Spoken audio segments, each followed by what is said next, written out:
कुछ डायमेंशंस और देखते हैं, जैसे specific heat, latent heat, capacitance, resistance, ये सारी चीज़ों की पोटेंशियल, ये सब सारी चीज़ें थोड़ा सा देख लेते हैं। तो सबसे पहले शुरू करते हैं, जैसे कुछ फर्स्ट ईयर के टॉपिक बचे थे, जैसे स्पेसिफिक हीट। तो जैसे स्पेसिफिक हीट, स्पेसिफिक हीट, तो ये जो स्पेसिफिक हीट होती है इसका फार्मूला क्या होता है भैया स्पेसिफिक हीट का? तो ये होता है Q बराबर MS डेल्टा थीटा। ये टेम्परेचर है, इसकी जो डायमेंशन होती है वो होती है थीटा। समझ में आया? मास, स्पेसिफिक हीट, और ये हमारे पास हीट एक एनर्जी होती है। हीट क्या है? एक एनर्जी होती है, इसकी डायमेंशन हमें पता है। तो MS डेल्टा थीटा के लिए हम क्या करेंगे, यहाँ से S की वैल्यू फाइंड कर लेंगे। S की वैल्यू हो जाएगी Q by M delta theta. ये टेम्परेचर है, ठीक है। अब देखिए इसका डायमेंशन, ये एनर्जी है तो इसका हो जाएगा mL2T की पावर -2। दुनिया की एनर्जी ऐसे ही निकाली जाती है। यहाँ पर देखिएगा, मतलब दुनिया में एनर्जी के डायमेंशन ऐसे हो, चाहे पोटेंशियल हो या काइनेटिक हो या हीट हो या वर्क हो या टॉर्क हो, जनरली क्या होती है, अगर एनर्जी कहा गया सिंपल तो ये यही होती है। यहाँ से मास की डायमेंशन ये, और यहाँ से टेम्परेचर की डायमेंशन को हमने लिखा थीटा। अब देखिए m से m कट गया, इसलिए क्या बचा, L2T की पावर -2 थीटा की पावर। देखिए अगर आप लिखना चाहें तो इसको ऐसे भी तो लिख सकते हैं, m की पावर 0, L की पावर यहाँ से 2 और T की पावर -2 और थीटा की पावर -1, ऐसे भी लिख सकते हैं। ये किसकी डायमेंशन होगी? स्पेसिफिक हीट की। अब बात करते हैं थोड़ा लेटेंट हीट की। तो देखिए लेटेंट हीट की जब हम बात करेंगे, लेटेंट हीट, तो लेटेंट हीट में आपको एक चीज़ समझ में आनी चाहिए कि Q बराबर M×L होता है। ये होती है लेटेंट हीट, ये वही हीट एनर्जी है, ठीक है। तो यहाँ से L की डायमेंशन निकालने के लिए हम इसका फार्मूला लिखेंगे। ये क्या है? एनर्जी है, इसकी डायमेंशन mL2T की पावर -2, ये हो गया। और मास की डायमेंशन m, तो ये कट गया, इसकी डायमेंशन हो गई L2T की पावर -2। अच्छा, इसको ऐसे भी तो लिख सकते हैं, m की पावर 0।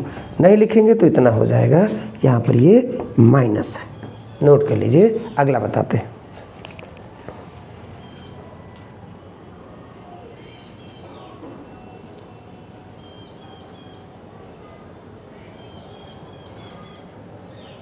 अगली डायमेंशन देखते हैं। अगली डायमेंशन किसकी बता दें? Universal gas constant, capital R, universal gas constant. Universal एक आया था ग्रेविटेशनल कांस्टेंट, कैपिटल G, उसकी बता चुके हैं। अब बताते हैं हम आपको यूनिवर्सल ग्रेविटेशनल कांस्टेंट, यानी कि यूनिवर्सल गैस कांस्टेंट, यानी कि universal gas constant, universal gas constant, इसको कहते हैं कैपिटल R। आपने एक फार्मूला देखा होगा, PV = nRT। यहाँ से आपका ये कौन सा यूनिवर्सल गैस इक्वेशन थी, PV = nRC। ये देखिए, ये जनरली क्या होती है, जैसे जब एनर्जी या वर्क की बात करेंगे तो ये P डेल्टा V, ये हमारा वर्क डन होता है। तो यहाँ से ये बन गया एनर्जी की डायमेंशन, और यहाँ पर हमको ये निकालना है, ये है अमाउंट ऑफ सब्सटेंस की अमाउंट ऑफ सब्सटेंस, यानी किसकी यूनिट होती है, मोल। जबकि मोल एक नंबर है, 1 मोल = कितना होता है, 6.022 × 10⁻23 नंबर की कोई डायमेंशन नहीं होती है। समझ में आया? तो यानी कि अगर हम बात करें इसके डायमेंशन की, तो ये हो गया R की डायमेंशन PV/NT। T क्या है? टेम्परेचर का भी देखा, थीटा। तो यानी कि एनर्जी की ये पूरी चीज़ क्या है, एनर्जी, यानी कि mL2T की पावर -2। एनर्जी कितनी इंपॉर्टेंट डायमेंशन होती है। यहाँ से मोल का कुछ नहीं, इसका थीटा, ये ऊपर गया, बन गया थीटा इनवर्स mL2T की पावर -2 थीटा की पावर -n। ये बन गया आपका गैस कांस्टेंट की डायमेंशन। अगला देखते हैं, इसको साफ कर देते हैं।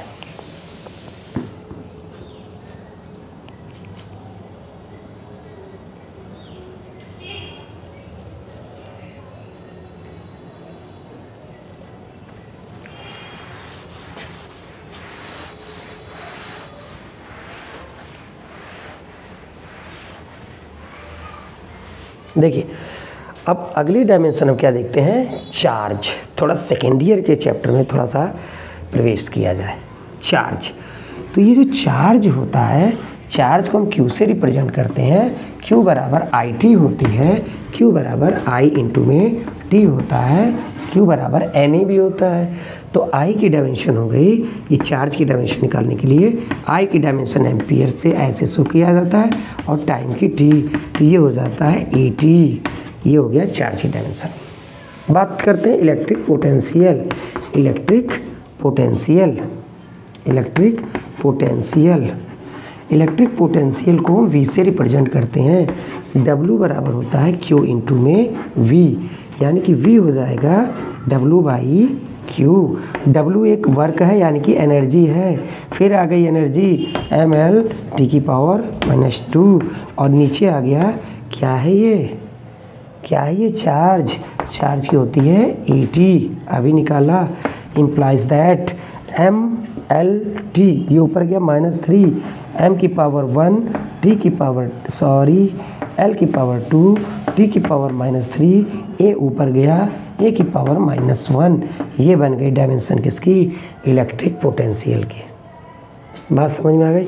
12 - 31, 12 - 3 - 1, याद रखने का तरीका, इलेक्ट्रिक पोटेंशियल की डायमेंशन क्या हो गई, 12 - 31।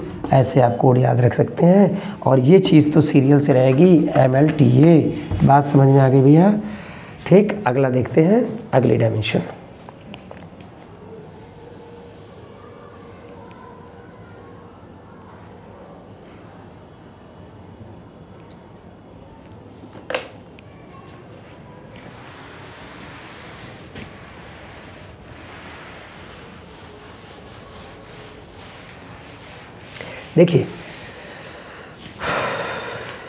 देखिए जो डायमेंशन हमें मालूम है, आपको आती है, एक बार देख लीजिएगा, गलतियां हो जाती हैं। डायमेंशन से एक क्वेश्चन आता है, नीट हो, कभी कभी ऑप्शनल आ जाता है इंटरमीडिएट में, बताइए किसकी डायमेंशन सेम है, ऐसा कुछ, गलती पक्का हो जाएगा, नंबर कट जाएगा। ठीक है, आता है फिर भी देख लीजिए, ज़रूरी है एक बार तो देख ही लीजिए। ठीक, आती है, अच्छी बात है। ठीक है, क्या करने जा रहे थे, और किसकी डायमेंशन, हाँ, इलेक्ट्रिक फील्ड इंटेंसिटी के देखते हैं थोड़ा। Electric field intensity, electric field intensity capital E, या एक वेक्टर क्वांटिटी होती है, तो E की डायमेंशन हम देखते हैं। एक फार्मूला हम पढ़ेंगे, F बराबर QE, ये फोर्स, ये भी वेक्टर क्वांटिटी, बहुत इंपॉर्टेंट, इजी है। इलेक्ट्रिक फील्ड इंटेंसिटी, ये 4 है और ये चार्ज है, force charge electric field intensity, force upon charge. Force की डायमेंशन mLT की पावर -2, चार्ज की अभी हमने बताया AT, ये ऊपर गया, क्या बन गया, mLTA, यानी कि m की पावर 1, l की पावर 1, t की पावर -3, a की पावर -1। देखिए पोटेंशियल की क्या बन के आई थी, और इसकी क्या बन के आई है, 11 - 31, ये इलेक्ट्रिक फील्ड इंटेंसिटी। बात समझ में आ गई। अब देखते हैं इलेक्ट्रिक फील्ड इंटेंसिटी, पोटेंशियल, ये सब हो गया, फोर्स हो गया, सब हो गया। कैपेसिटेंस की डायमेंशन देखते हैं। ठीक है, कैपेसिटेंस, यानी कि कैपेसिटर जो होता है C, ठीक है, कैपेसिटर की डायमेंशन देखते हैं, कैपेसिटेंस C। ये देखिए कैपेसिटेंस,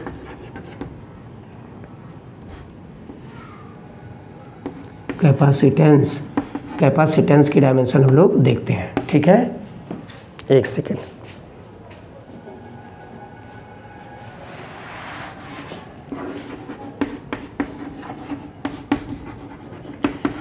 इसको रिप्रेजेंट करते हैं C से।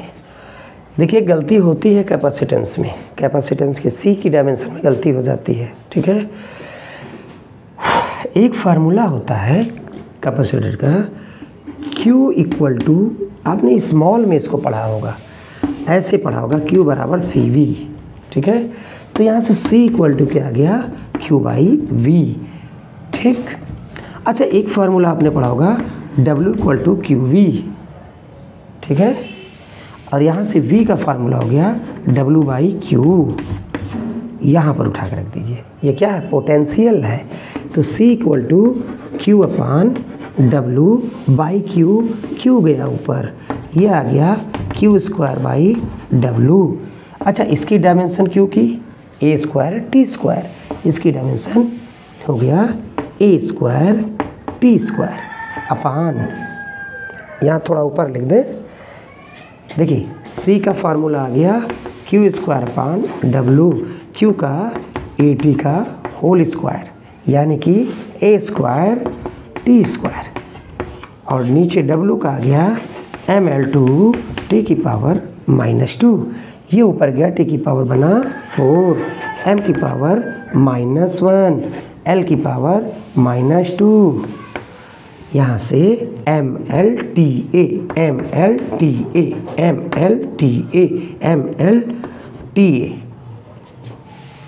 ये है इसकी डायमेंशन, किसकी? कैपेसिटेंस। बात समझ में आ रही है? अगला देखते हैं।